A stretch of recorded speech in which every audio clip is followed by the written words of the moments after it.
right, everybody, welcome back to another episode of the Safe House Podcast. We are here for episode number 6. I'm joined today with good old reliable Reggie with my co-host, and today we have Shasta, who I've met through River City, as we're kind of really just going through a lot of people with River City. This community, this church, this college group has really just been, there's some courageous people in there, and so it's been great getting to know them. But now we're moving on to Shasta. So Shasta, go ahead. Tell us a little bit about yourself. Yeah. Hey guys. I'm Shasta Mazzara. I am the Club 45 director at River City Christian, so I'm pretty connected with that church. I'm currently at school at William Jessup University, studying to become a youth pastor, so like a high school pastor, middle school pastor, some along those lines. I love sports. I love board games. You know, kind of nerdy guy, fun guy. Real fun guy. Yeah. But yeah, I'm just happy to be here. I'm just happy to share my story. Yeah, absolutely, man. So you said you're going to school to be a youth pastor. Where did that kind of start? Like, were you born and you're like, yeah, I want to be a youth pastor? Or, like, where did that kind of come from? Yeah, so during high school, I'm like, you know what? What makes the most money? Engineers, right? That's the most attainable thing that makes money. Mm-hmm. So I'm like, I'm going to be a mechanical engineer. I was in an engineering class all of high school, and then I started off going to American River College, studying mechanical engineering. But before my senior year of high school, I was at this youth camp, CIY. Mm-hmm. It stands for Christ in Youth. And I just felt a pull to youth ministry. So I started serving in my church. And then when I was going to an engineering class in college, everything in my body, just don't go to that class. You don't need to go to that class. And it was kind of like this clicking moment. That's not where I'm supposed to be. Mm-hmm. Like, I'm supposed to be glorifying God in another way. And so did you grow up religious then? Like, did you grow up going to youth group and everything and you just really enjoyed it? Yeah. So I grew up in the church. My parents were Christians, so I grew up going to the church every Sunday. I grew up in a private Christian school until 8th grade. Mm-hmm. So I was just surrounded by God and Christ. I didn't really know what that meant until like 6th grade, 7th grade. I went to a youth camp and I'm like, oh, this is like what the Holy Spirit feels like. It's just like this overwhelming joy. Mm-hmm. So that's when I kind of felt the presence of Christ for the first time. And what was that kind of like? Were you guys just like singing worship songs, or was Yeah. Was it worship? So it was in worship, and I just like was just lifting my. It was the first time I lifted my hands up in worship, and I'm like, why do people do that? It's so weird. Uh-huh. But I lifted my hands up, and I'm just like surrendering all, and so I just felt the Holy Spirit come on to me, and it's just this true, amazing feeling of joy that comes with being a Christian. And then from that, I started to like dive deeper into my faith from that experience of like actually feeling the Holy Spirit. Yeah. So was that through River City as well? Did you grow up at River City? No. So I grew up. I did a little church hopping when I was younger. So the first church I was at was Harvest Church in Elk Grove. That was my mom's home church. Okay. And I grew up there, didn't really like it, and then the school that I was at also had a church, so I went to that until sophomore year of high school. Oh wow! Because I met you, I think you were a senior. Yeah. In high school. Yeah. So that wasn't. You had been there 2 years before that. Wow. Yeah.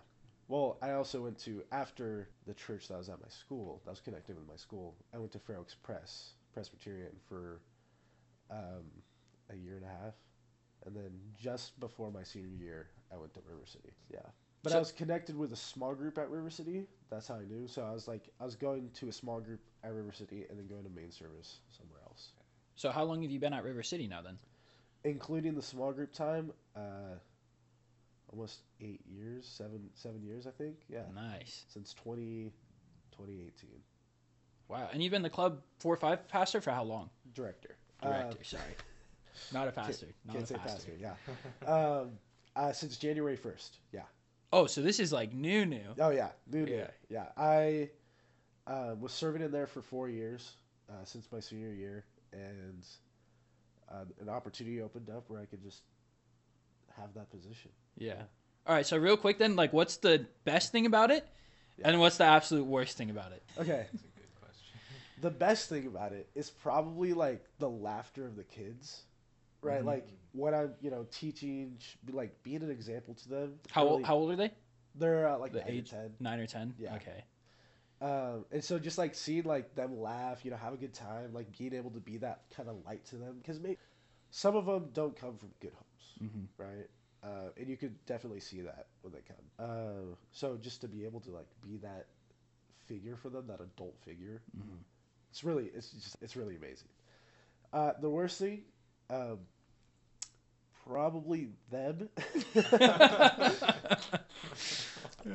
Yeah, just like when I'm in the middle of teaching a sermon, then they're just rowdy and Super like, distracted. yeah, And, yeah, and in small group too, like not wanting to answer the questions or pay attention or Yeah, the good old double-edged sword. yeah, but it's still like the good outweighs the bad. It's really amazing to be there. I'm so happy to be there.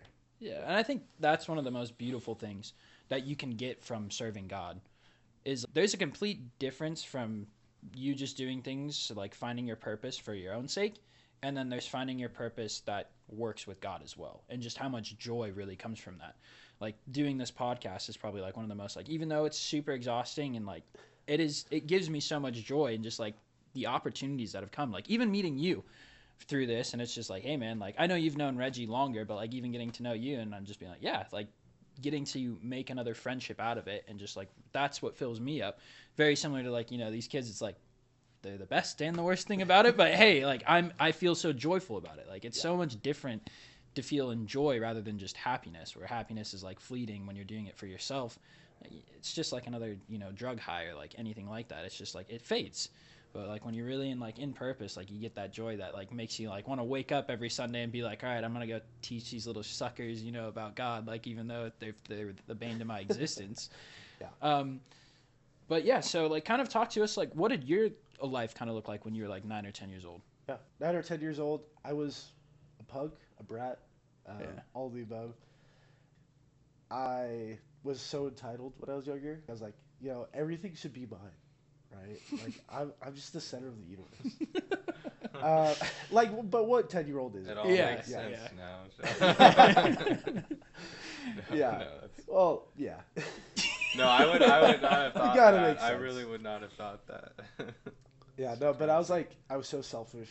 I just, when something didn't go my way, I'd be like, why? Like, just let it go my way. Mm-hmm. But I'd like one thing that still stands from 9 or 10-year-old me to now was like the connections I make with people, just like the deep relationships that I had, because I met my closest friend that I have today when I was 10, and like we still keep in contact. He's off in the army, doing his thing, but like that was a really close relationship that I made when I was 10 years old, and it still stayed until today. Was it through church or you just going Through to school together? Yeah. Yeah. Was that when you were at your private school? Yeah. Okay, Yeah. gotcha. So we both went there. He went there for a couple years, but then we stayed in contact after that. And Does he believe in God too? Yeah, so you he guys goes were to able River to. City too. So, Oh, okay, gotcha. yeah. No, that's awesome, man. So yeah, kind of explain like what kind of role did he play in your life then? Like as you were just kind of going through, like to just really like I can attribute like having Reggie. Reggie's been in my life, since I don't know 2nd, 3rd grade or something. Mm-hmm. But yeah, Reggie's played very, very pivotal role in my life. But yeah, what did this guy kind of do for you? Yeah. So our personalities were kind of like yin and yang, like he is so calm, laid back, collected. He has sensible answers. Mm-hmm. Sometimes they may be wrong, right? But he's like an anchor. And so Yeah. I be the more outgoing, rowdy type, just like, hey, how's it going? We kind of keep each other in balance and check. Like, I encourage him to go out and be extroverted, be loud, and he encourages me to reel back and Be more sensitive. Yeah, be more sensitive, be more serious. Yeah. Kind of stuff like that. And like I've learned, in our relationship to know those signs and to actually grow myself in that. Mm-hmm. Sounds familiar. Yeah, no, it sounds like I'm definitely way more the extroverted, like, caution into the wind, and Reggie's just like, did you really just do that? And I'm like, it like really makes me think about like some of my actions when I'm just acting purely out of impulse, to be like that center of attention type of, personality. And then Reggie will be like driving home from like college group and he'll be like, dude, like, you remember when you said that? And I'm like, dude, I didn't say that. And I'm like, oh, that does kind of sound like me. And he's like, yeah, that was like really inconsiderate. And I'm like, Well, I'm like, get out of my car, dude. But, Like, I mean, it's good for me because then you just say stuff when I'm like, oh, that needs to be said too. And a lot of times that's when it's really important. And so for me, it's like sometimes I let those opportunities pass me by because I'm just reserved. But yeah, so it works well. It's awesome. So do you remember like what your life was like before that worship night or at camp, and like what changed from then on in your faith? Yeah. So before that, because I gave my life to Christ when I was super young, right? Like I prayed the prayer, but I wasn't like walking with God. Like I wasn't like, oh yeah, I'm a Christian, right? I just say I am. But I didn't have like that connection with him. Like I'm just like, it was my parents' faith, not mine. And so when I had that experience with the Holy Spirit, like for the first time, I started to like get closer to God, right? Dive in my own stuff, like read the Bible, pray on my own, rather than just like family dinners, praying at the table, or like, my mom praying us goodnight or something like that. But I was able to take my parents' faith and make it my own, right? Gotcha. Yeah. And in this, like, came trials. Because moving closer to God, there's always going to be things that are going to stop you from trying to get to that point. So in 8th grade, I faced my first big trial, which was my dad passing away. Now, 8th grade year old me was, I'm just going to shove this all down, right? Like, who needs to cope? So I just pushed everything down, covered it with laughter, and was just silently angry with God. Like, why'd you take away my dad? And for context, my parents were divorced before they got divorced when I was 2, 3, super young. So it was like this whole other half of me, like this whole other world that I went to, like got erased. Because we'd go back and forth between Between your mom and your dad. Yeah. was it 50-50 custody? Yeah, just Yeah. about. And so not having that flip was weird for me moving forward. So it just like, caused tension on me to try and move closer to God. I still wanted to, but it's like, why'd you do this? What? I can only imagine. What happened to your dad? He passed away in the middle of the night with a stroke. Oh wow. Yeah. Wow. So just no signs. No sense. But Oh my goodness. my stepmom said that his face looked peaceful. So like, 8th grade you then, like, you talk about obviously this conflicting of like, how do I even process this? And then, but really, what was your headspace at then? Like, were you more angry with God? Like, I think as an 8th grader, I don't know. I don't think I could be able to see, or even have that knowledge or that trust in God to be like, look, I know you work all things for your good, but yeah, like, what the heck? Yeah. I was like, I was bad with him. Like, why'd you take him away from me? It was just, and the doubts came in. Like, you're supposed to be loving and forgiving and, caring about us. So why did you do this? But that only really lasted a couple of months.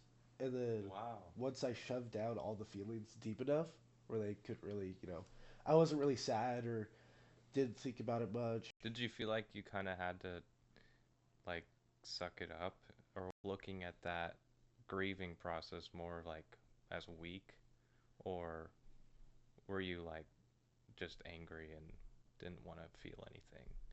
Yeah, more so like weak. Like I was Okay. looking at like, suck it up, get over it, Gosh. okay. Okay. Just move past, right? Like it Jeez. doesn't matter. Even though it's a big part of my life. Yeah. Right? Yeah. Like huge. losing my dad at 13. Yeah, that's Did you ever feel like you kind of had to step up and like take your dad's role, kind of be like a more of a man because he was no longer with you? Somewhat, I feel like I did subconsciously. Because when I was saying I was a brat and you know, when I was 9 or 10. Mm-hmm. I was still that brat in 8th grade. Like, less so, but I was, like, still, you know, kind of entitled and, you know, wanted everything. Um, but this was kind of like an eye-opener, too. Like, you know, everything's not going to go your way. Yeah. So you can't act like it is. Dang. Wow. Yeah. So it's kind of like a maturity jump from 8th grade to, like, let's say just sophomore year, you know? Like, Mm-hmm. it's like that jump from childhood. It, like, kind of pushed me into more teenage years. To grow, yeah, totally. Yeah. And also, I have an older brother and a younger brother. And my older brother was going through a hard time with it. He really struggled, and my younger brother was the closest with my dad. So he, like, felt so much pain from his loss. Because parents don't say that they have parents, Yeah. but they Yeah. do, right? Yeah. So, like, I was closer with my mom. My younger brother was closer with my dad, and my older brother was closer with my uncle, my dad's brother. Mm-hmm. So I think it's just like my younger brother lost that closeness, and my older brother lost the connection to his closest. Yeah. Is a way of putting it. So I feel like I was the glue to hold it together. That's tough. I mean, I can definitely. I mean, at least for me, like when my parents got divorced, like that was for me. That was something I really struggled with. It was like it felt like, even though it didn't start off being like 50-50 custody, but like I do have a younger brother, and it always felt like whoever's house I was at, like I had to play like the other parent's role, you know. Yeah. Of like if I was at my mom's, like I had to play like the male like father figure of like, oh, you know, do your chores or like whatnot, or like even when I was at my dad's, it was like, oh, not so much now. Like things are way different now, but like even just like I think I was in 5th grade when my parents got divorced, and it's just funny how like all of that dynamic kind of shifts. And I think that just happens like when your parents do get divorced. Like there's a lot of pressure that gets shifted onto the kids that I don't think anybody really talks about. Because like if you really do follow the Bible and like the covenant, like marriage should be a permanent thing. Which is so sad to like in today's day and age where it's more common to be divorced than married. And like just how much stress like that really goes onto the kids, like where you literally feel like, oh dang, you know, your dad passes away and you have to be kind of like the glue for your brothers. It's just tough. Like it forces you to mature. And like, yeah, I'm grateful for all of the things that I've had to, but sometimes it's like, man, I wish I kind of just got to grow up and then be a kid. You know, I wouldn't change my life for what it is because it's formed me to who I am today. But yeah, there's always those times where it's like, man, I wonder what a normal childhood would have been like, you know. But exactly like you're saying, like life doesn't go the way you want it to. Like no matter how much you can want it or pray about it, like life is not going to go how you want it. But so is there anybody that really kind of like was leading you through this time, or were you just like fully like hunkered down with God and like, all right, just trusting? Yeah. Well, so during this time, I was kind of like, I wasn't stepped back from my faith, but I wasn't pursued. Mm-hmm. I was kind of just like going with the motions, going with the flow, like just trying to put a smile on my face and be the party guy that everyone knew I was. Yeah. And this kind of like continued on this phase of just like putting a smile on. And then 9th grade, going into that, I transferred schools to a public high school, Cordova High, because we couldn't afford the private school anymore because my dad passed away. But during the second semester of that, the first friend that I made there passed away in an ATV accident. What? Oh my gosh. Yeah. Wow. So all the emotions that I didn't deal with for my dad came back twofold, and this kind of sent me spiraling. So, like, during the summer, I rarely left my room. I rarely talked to anyone, right? Because for the past 2 summers before that, I had a summer internship at my old school, and it was kind of, you know, leading a daycare. And I didn't have that. So, I was kind of just, like, sitting at home all day. You were leading a daycare? I was a leader in a daycare. In a daycare. Director. But so you've always kind of been involved with kids, and like, wow, that's really cool. Yeah. So 7th and 8th grade year summers, I was there. So yeah, obviously like a ton of change all at once. Yeah. Because this was your first year to public school. And yeah, I mean, I can remember I grew up similar like you. I mean, Reggie did too. That's where we first met, was our Seventh-day Adventist private school. And yeah, that school was so expensive to go to. Like my dad, I remember he was like kind of chomping at the bit, especially when my parents were divorced. Like, oh, you can just go to public school, you know. My dad was like, yeah, I think the Bible's really good at installing good morals in everybody. And that was like the biggest thing that he wanted, like for me and my brother, was to like have those morals. And I think, I don't know, once you got into high school, it got even more expensive. And my brother ended up getting expelled. From yeah, he got expelled. He got asked to leave. I did not know Yeah, in that. 3rd or 4th grade, he got like asked to leave like halfway through the year because he didn't get along with one of the teachers. And he ended up finishing the year up in Cameron Park, where my mom was living at the time, and he just finished out. I think it was Camerado or something was the public school, but he never wanted to go back after going to public school. But I remember my experience. I joined my first year in public school was junior year of high school. And to put it in perspective, like me and Reggie's private school had 200 people in it, K through 12. Yeah. And then I go to this private or public school for the first year, junior year of high school. I remember walking into the gym to like get your picture taken for like your ID, and I was like, bro, Aladdin was playing in my head, like a whole new world. And like just seeing so many people, like literally my class size was 200 people. Like my entire life, my school was K through 12, 200 people, and now I'm going to this public school where it's 200 people in my class. Like I had never seen so many people my age in one spot. So like that was like just a huge like cultural shock. And yeah, that was just that was a really big change. And like luckily I did know a couple of people going in there, but I can't imagine. Like, did you know anybody when you first joined? I knew one person. I knew my neighbor. Nice. But we didn't really have the same friend group. Yeah. So I kind of like went in like essentially Nobody. no one, because I was in the same boat. My private school was 120 people, K through 12. Yeah. My class was 7 people. Yeah. So I like went from that to 25 people classes, and I'm like, okay. And they're So- not even the same 25 people. It's like different Yeah. every time. Yeah. But like me being the outgoing, charismatic guy I am,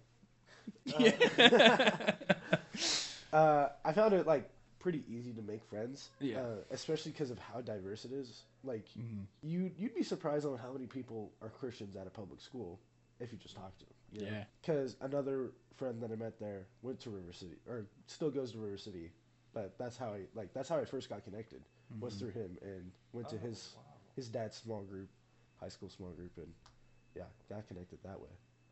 So I can only imagine, especially going through all those changes, and then you finally make that one good friend, and then it just kind of gets, once again, life doesn't go your way.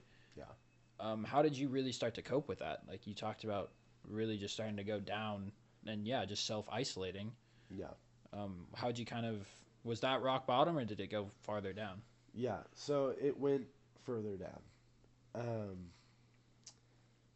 It was like probably the darkest time of my life was this time, because entering into sophomore year, I fell into a depression and just started having the thoughts of like, maybe it'll be just better without me here, right? And then I just got so wrapped up in these thoughts and started to cut myself. And so, like, this was going on for a couple of weeks, and my mom noticed that something was off, and was like, hey, what's going on? So then I told her, right? And like I was telling like earlier that like my mom's like, I'm super close with her. So like it wasn't hard for me to tell her, but like her reaction just made it easier to tell her, I guess, just because of how much she cared about me. Wow. So we got me into therapy about it, but it didn't really help. Really? Yeah. Were you like annoyed, or? My therapist, let's just say, wasn't the greatest for me, for my situation, I would feel like. And now a message from BetterHelp. Yeah, some therapists could be great, right? Yeah. But this guy, he just like didn't try to connect with me as well. Mm-hmm. But this is kind of also when I switched to Fair Oaks Press. I was still going to the church that was connected with my private school, and then I went to Fair Oaks Presbyterian.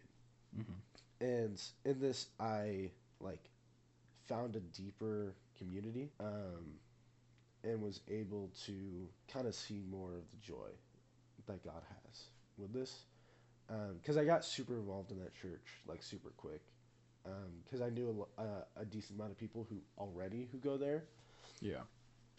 So it wasn't hard for me to get connected with them.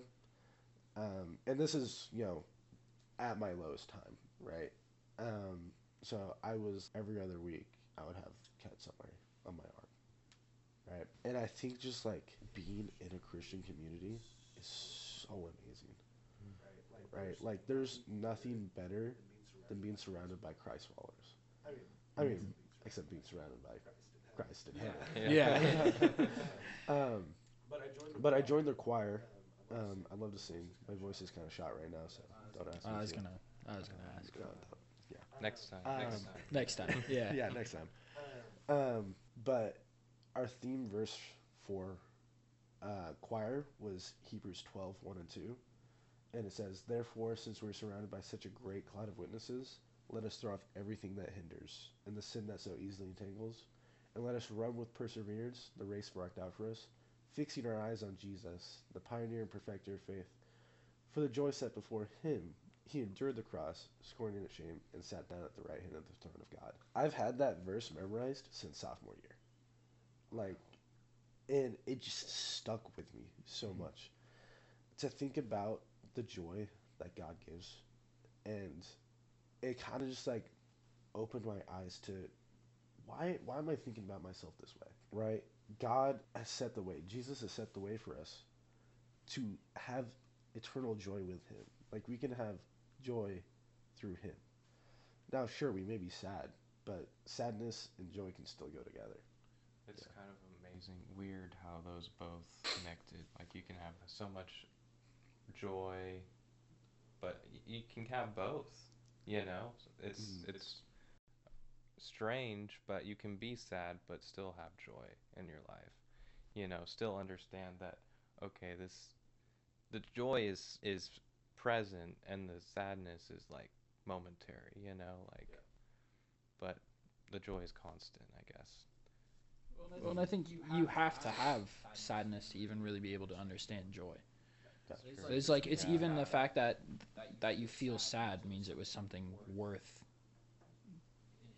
experiencing to begin with. Because like if your dad passed away or your friend passed away and you're just like, oh, whatever, well then you didn't treasure it. Like the fact that we feel sad when something's gone meant that it had importance to us. Mm-hmm. And it makes it so much better when you can really start to reflect on, man, it makes it so much more beautiful. Even life in general is beautiful in the fact that it is fleeting. Like that everything we're doing in life has meaning because we're never going to get, the 30 seconds ago back. It's gone forever and there's nothing we can do to get it back. And that's when you can really start to live in joy when you realize that life is fleeting and everything matters. Where some people will be like, oh, when I die, I die. How shallow is that? And a lot of people will want to just live in that ignorance of, oh, yeah, we just are kind of here experiencing things. I'm just going to experience life and do what I think feels good because, yeah, life's pointless anyways. Like that is such a shallow way to live life. And you're not going to find any joy in it. You'll maybe find happiness that'll last a little bit. But I guarantee you at some point in your life, you're going to hit that point where it's like nothing fills you up anymore. I guarantee you will hit that point and you can run away from it for as long as you want, but that point it will catch up with you.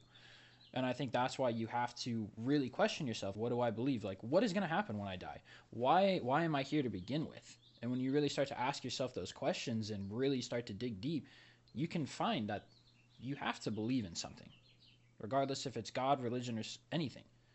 Like, you have to dig deeper. And like once, for a lot of us, I know some people might think we're biased just because, oh yeah, we all grew up going to church and whatnot.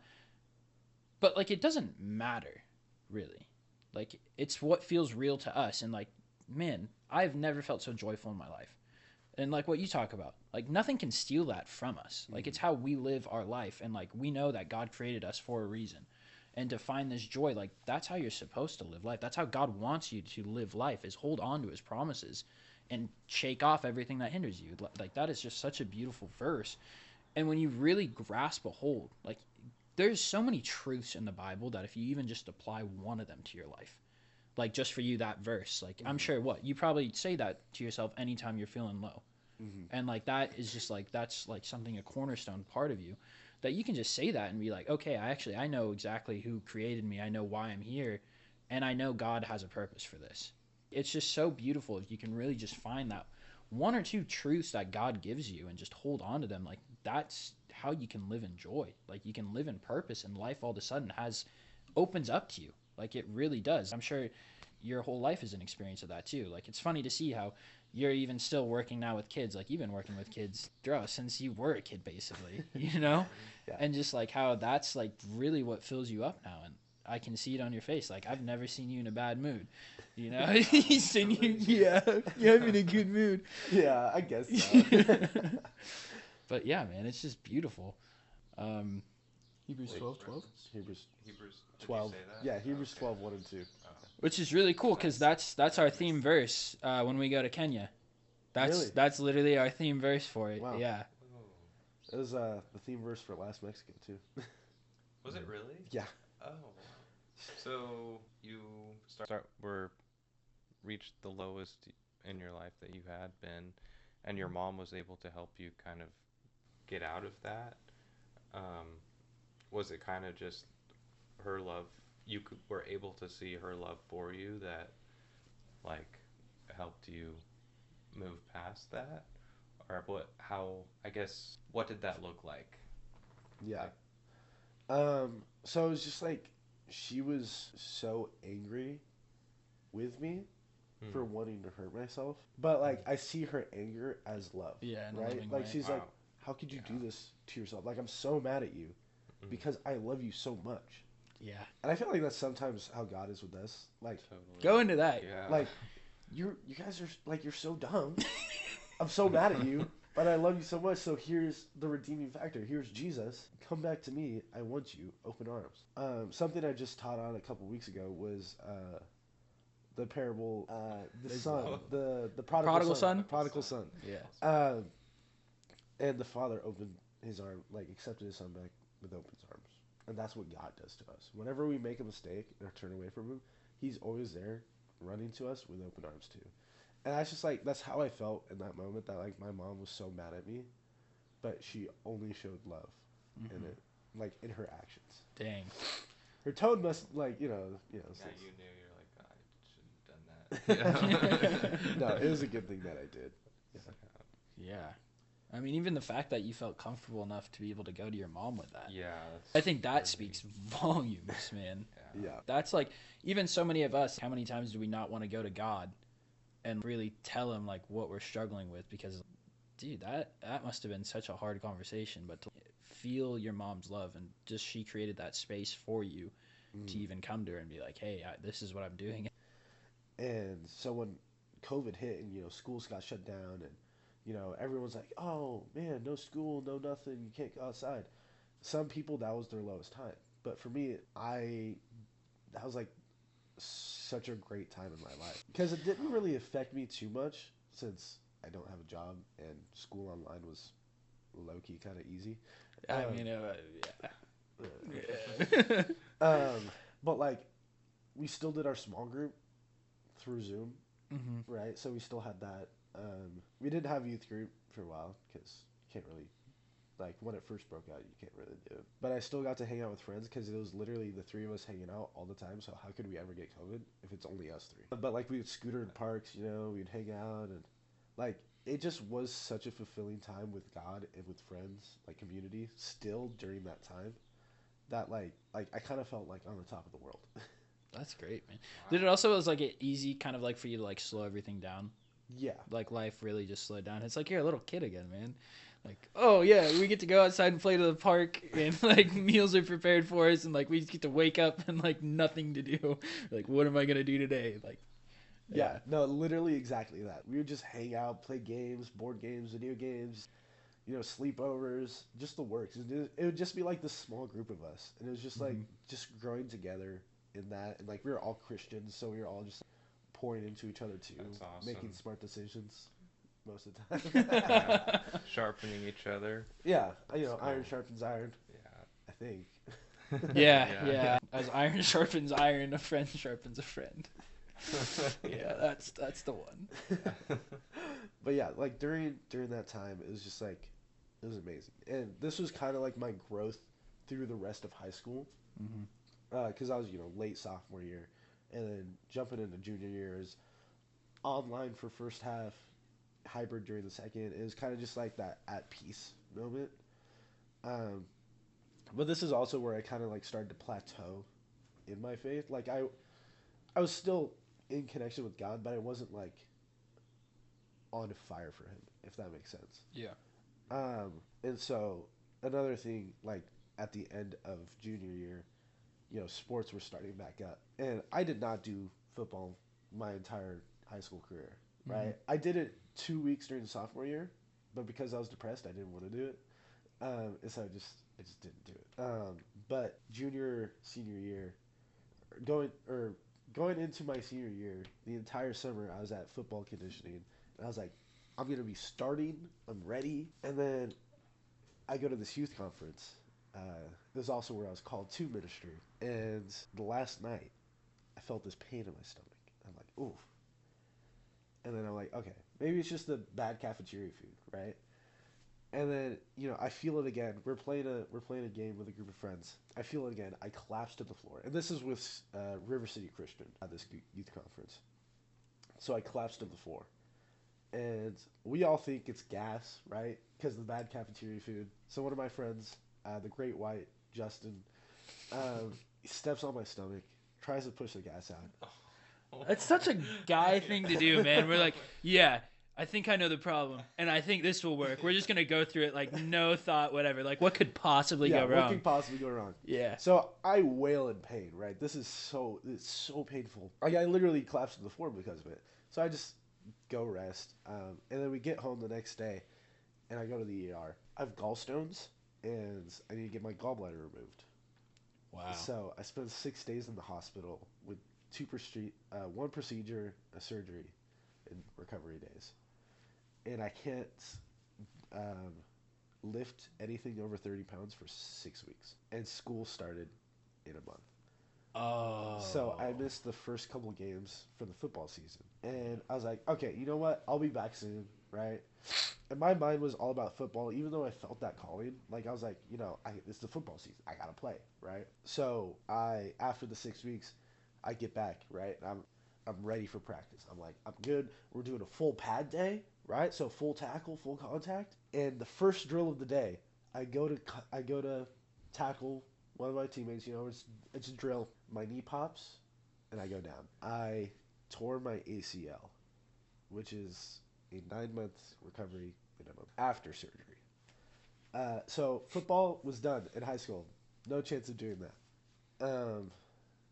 Yeah, God really closed the door on that one. Yeah, no, he was like, "Oh, you went back to that? I gave you an easy way out." Yeah, so like, looking back now, I'm like, yeah, you know what? I was starting to become arrogant and prideful, and I see that's not where you want me to do. Another thing is, I probably wouldn't have started serving in the church.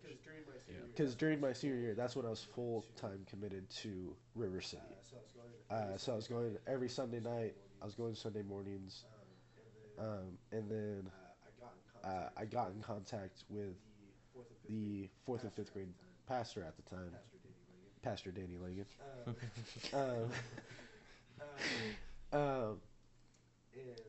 And I started serving there. And I'm like, thinking back, I probably wouldn't have served if I was still in football. Even though I was on crutches. So it was just a way that God was opening doors for me and closing them at the same time, right? And I'm so thankful for that, even though it would have been nice to play at least one game in high school. But it was still amazing to see how he works in my life without me noticing at the time. Because I was a little mad. Like, I didn't even get to play one game in my entire high school career. I didn't play one single game of football. But I'm looking back, I'm like, it's football. It doesn't matter that much. It's sports. And I would like during the mindset, I was like, it's so great to hit someone. I just want to hit someone. Let's just do it. They like brainwash you with that No, tackle. They do. Like they're just like, yeah, you're gonna hit him. You're gonna like it. And that's like why I didn't join before. I'm like, I don't want to hurt anyone. Yeah. That was my mindset before joining football, and then by the end of it, they're like, murder. Yeah, no, I was like, I'm ready. Let's go. You're gonna see God today, boy. Exactly. And being the best lineman on the team, others would disagree. Yeah, bro. If they saw your stats, if they got to see your stats, yeah, zeros all around. Yeah, no, but it's just God moving in my life and just opening doors, and that's something that like a lot of people don't see. But one thing to help with that is just being in connection with Him, like reading the Bible, in prayer, just like having that connection to allow the Holy Spirit to lead you. It's just something that I always also forget. Just like I just got to be doing that, especially in my position now. Mm-hmm. It's just drawing closer and getting closer to God so that He can lead me. Yeah, absolutely. Well, and then I mean, it's amazing all the trials you've gone through in life. Now, when you face more trials, you're kind of like, okay, yeah, this is rough, but I know that God is in it with me, and that can help you. But I think, I mean, it's amazing I think it is less common that you were able to choose the path you did, as if you were able to just stay angry, or just stay sad, like, because it's easier to just want to kind of wallow in it, but it's really cool that you decided to make that choice. And like, you had your mom and good people in your life. You're able to like kind of choose good and do the hard thing to come out of that. So like, for you as a director now, like when you're teaching your kids, how does that affect you? You're teaching them, like all the trials that you've been through. Like there's a couple things with that. It's like one, like I can't show that I'm struggling with something, right? Because like I'm supposed to be their rock, so I can't let them know that I'm struggling. Because if they're like, oh, if he's having a hard time, then how am I supposed to do it, right? Yeah. But another thing with that is like from my trials and examples, like it also shows them, and I teach them like God helps you get through anything, which is such a key important fact about like being a Christian, is that like God is always going to be by your side. So you just have to rely on Him and trust in Him. Mm-hmm. And so like having my examples to teach them to that is like so important to me, and I hope important to them. With just being that example and just like using my examples to help. I mean, do you feel like you kind of mirror any of the techniques your mom used on them? Probably not. Mm-hmm. Because Pastor Danny Langan, he's been discipling me for a couple of years now, and so I feel like I mirror what he does, and also some of the other pastors at River City, like Pastor Rob Phillips. I feel like from their example of just like being under them in like a pastoral role is kind of the example I'm looking at. Like maybe with emotional things with the kids, I'll take a little bit from my mom. Yeah. But I think more so from them. And when I first started at college, right, I was saying how I was going to be a mechanical engineer. And then this was like less than a month into college when I decided to change my mind. So I was just, doing gen ed, getting it out of the way, transferred to a Christian college 2 years later. Yeah. And still in that, I was at River City serving, being connected. And I started teaching. That's when I started teaching, is during that kind of first semester of college. Because there was an incident where Pastor Danny Langan needed to leave the room, and it was just me and a couple other leaders, and we're like, what do we do? And so I was kind of like thrown up there, and was like just started reading his notes, and like it was kind of just like a spur of the moment, but I could feel the Holy Spirit taking over because I totally was not prepared. Like, I was just like thrown in there, but the Holy Spirit took over, right, and really helped. And so just being with the Holy Spirit is just In that like, did you feel in purpose in that moment? yeah. I felt like this is definitely where God is calling me to. Like, and this is already when I felt like the call again, and I was already moving towards that, but hearing it again, I'm like, yeah, this, like, feeling it again is like, yeah, this is definitely where I'm supposed to go. Yeah. So I was like just trying to get gen ed and serving, teaching here and there, filling in when he's on vacation, because like that's when it was like the catalyst for teaching in 4th and 5th grade. But I'll always remember the first sermon I ever taught. I was a senior in high school. It was, I think it was like our senior night. It was where the seniors were running everything, like the opening and stuff like that. And I was the one teaching. It was a super short message, 7 minutes. It was a brief testimony, and I taught on joy. And so the verse I used was Hebrews 12, 1 and 2. And I don't know why I didn't notice it then, like is where I should be, because I was after the youth conference. But God is just like, he just works. He just works in life. Yeah. It's amazing. Yeah, man. Just what's some advice you'd want to give to somebody who is a Christian and who might just be kind of questioning things, even if it is not Christianity? Like, what kind of advice would you want to give them? Yeah. Just rely on the Lord, because like there may be things in your life that you don't know the answer to, or maybe you don't even want to know the answer to. And God just has your back and is just always with you. Another situation that I kind of walked through was going into my second year in college. So August of 2023. My mom, who I've always been super close with, told me that the dad that passed away wasn't my biological father. And so there's this whole other dad and family that I knew growing up, actually, but didn't know was my dad. And this rocked my world. Like, this is the second lowest I've been probably in my life. And not many people know about this, so this is my first time coming out publicly. Like, Reggie knew. I told him when we were in Kenya, and a handful of friends now.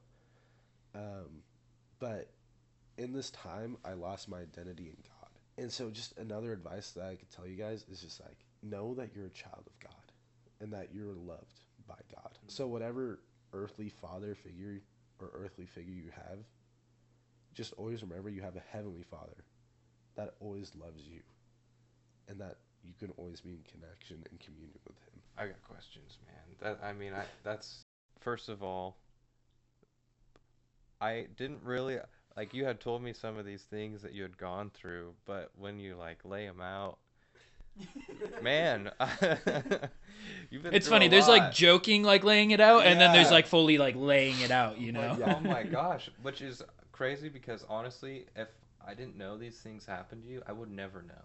I would honestly never know. You carry yourself so well, like, it's amazing. So that's just, it's really cool, man. It's really inspirational because I think it's so easy to just want to give in or be down like that. Yeah. But that's ultimately, it's a dead end if you go that way.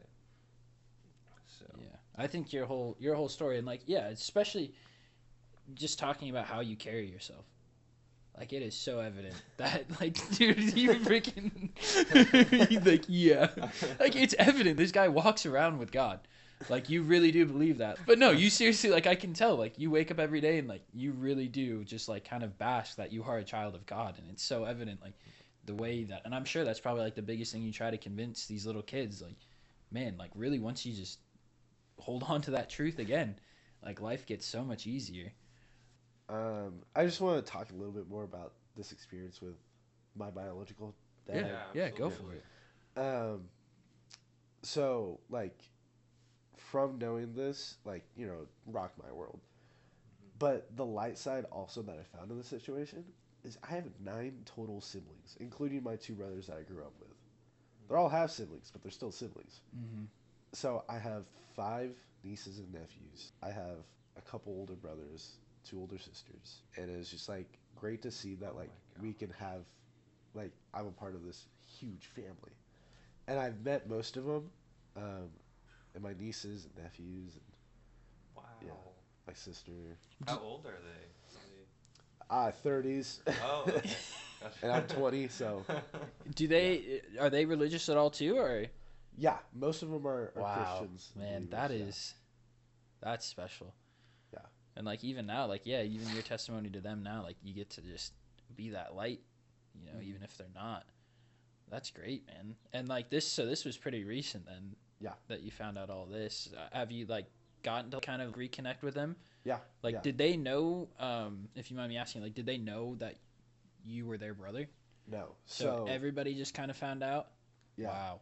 So the only people that knew was my grandma, my mom. Actually, I think my entire mom's side of the family knew. My dad knew, like the dad I grew up with. I think that's it.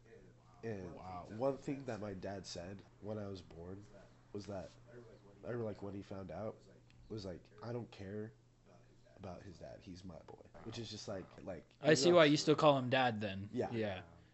Wow, man. That takes a lot of character too.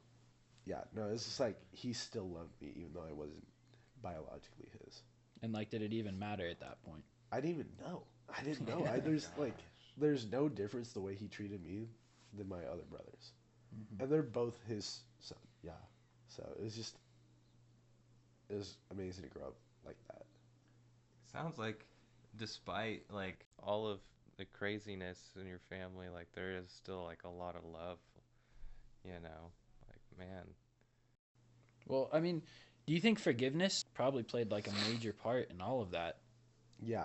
Like, I think, your family must have all like had to have forgiven each other to some degree, even just to, have everybody be open to just even talking about it.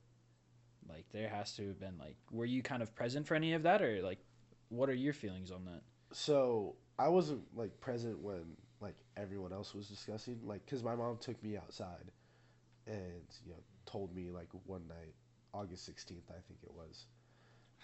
One night. One night 16th. To be exact. Well, I mean, it was a very memorable. Oh, yeah.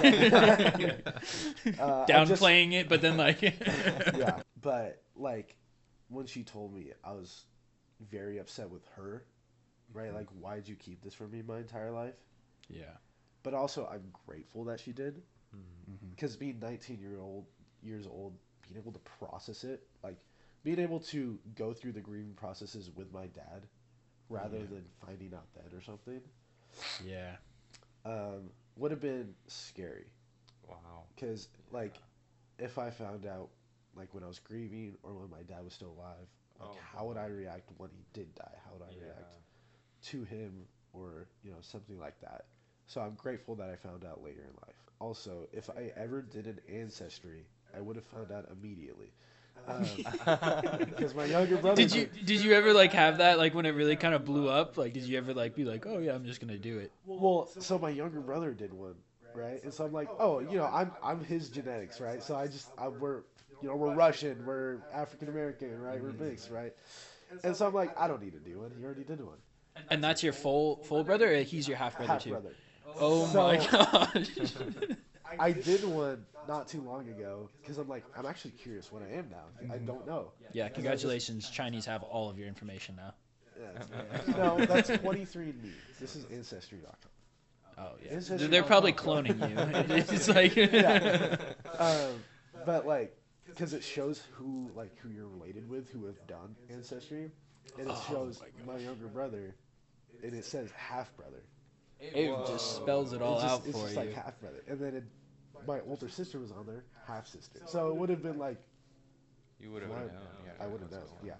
Wow. So do you have any full brothers and sisters? You're just one of one. I'm just one of one. Let's go, brother. Yeah. But it doesn't my younger and older brother, we see each other as full brothers. Like there's no difference. Like we grew up together. It doesn't matter. That's beautiful, man. Yeah. So Yeah. it's just there's no light to every side. I mean, you can say that now, but yeah, Yeah, hindsight's back 2020. But no, Yeah. it's great that you really like. Man, you're 20 and you already cracked this code that, people that are like 50, 60 years old are like, there's the people that just let life happen to them. And then there's the people that, life happens and then they can react to it and be like, okay, I'm going to see past everything that's going on right around me right now. And I can look forward to be like, okay, I'm going to get through this, And I think that's why it's so easy. It's easier for us when we know we have God with us and we hold on to the truth that like, God works all things for those that love him. Like that's been like my grounding verse that I've been using. And it's been great just to be like, okay, yeah, God's going to work all of this together. Like, I don't know how, and I can throw a fit. But all I'm doing is just causing everything to go slower. Like God's like, all right, you're here and I want you to go here, but you have to go through this storm first before I can get you to where I want you to be. And so it's like, yeah, you can throw a fit, which I think sometimes is important. Like to just kind of like, wallow and like process those things. Because there's growth that happens in that too. You can realize, oh, I'm not going to throw a tantrum as long next time. I think that's an important part of growth. But just like how much easier and more confident you can be in life when it's like, all right, this sucks right now, but it's not permanent. And there's so many people who are like, this sucks right now, this is my life permanently, and nothing's ever going to get better. And it's like how just negative of an outlook that can be. And that will totally affect how you live your life on a day-to-day basis. Yeah. And it'll really just suck the joy out of life. And like really just make things so much harder than they need to be. But yeah, man, it's been great getting to hear your story. Yeah, it's great telling it. Hopefully it helps some people out there. Absolutely, I'm sure it will, man. I'm just trying to do my best. Yeah, aren't we all? Yeah. But hey, man, you give it to God, and God will take you a little bit, and He'll bless you with it, man. Like you really just submit it to Him, and you let Him do all the heavy lifting, and things just seem to work out. Like this podcast, and like, I'm sure when you first found out, it was uncomfortable. But how long do you think like it took for you to process that news about your dad? Probably like 3 months. Okay. Yeah, because Wow. I contacted my brother in October, I think, October or November. funny you don't know the exact date for that. I'm kidding. Well, I'm messing no with you. exact dates when it's like traumatic. Yeah. This was like heartwarming. Oh yeah. Not as important. I think finding out about them is more important than actually talking to them. Yeah. You know what I'm saying. But yeah, we talked for like I just called him and it was just I'm like, How hey, did that go? Yeah, how did I'm this go? hey brother. He's like, hey brother. Like slightly less like. Yeah, he's like, who are you? Brother? I'm like, hey Shasta, Darla's son, and I just told him like, hey, we're brothers, and he's like, I knew it. I've always known it. Oh my gosh. What? Yeah, because there's a picture out there that my mom posted, and he's like, that looks exactly like me and my brother. What the heck's going on? What's here? going on? Yeah. But it was never confirmed or anything like that. But we just started talking, and we talked for like an hour and a half, and it was just a really good conversation. So he took me out to dinner. Actually, no, yeah, it was October because like a couple days before Halloween, I went over to his house and carved pumpkins with my nephews, his sons, and then the following, I also went to like their turkey bowl. So I met one of my other brothers. I saw my biological dad, which was interesting. Because So your brothers, those are your biological brothers? Yes. Oh, okay, gotcha. Yeah. I grew up knowing my dad, my biological dad, as Uncle Barry. So it was just very interesting in that aspect. And then the first time I met so when I mean met, I'm like re-met. Because I've met them growing up. Yeah. But like, they're older than me. I was young, Yeah. So when I re-met my sister, it was actually on our way down to Mexico last year. Yeah. And I was making people late because we were at a dinner stop, and I was just chatting with her the entire time. Yeah, it was just amazing. It's just so great. And we're planning on doing the same thing this Mexico trip. The reason why we're wearing these shirts is because we're going to Mexico this year. Yeah, you guys won't see it until we're probably already back from Mexico. But yeah, Shasta, thank you so much, man, for just coming on and sharing your story. That's going to be a wrap for this episode. Thank you guys always for seriously just supporting us and for your prayers as this podcast really is starting to grow, and it's just been such a blessing. So thank you guys all so much, and we'll see you next time.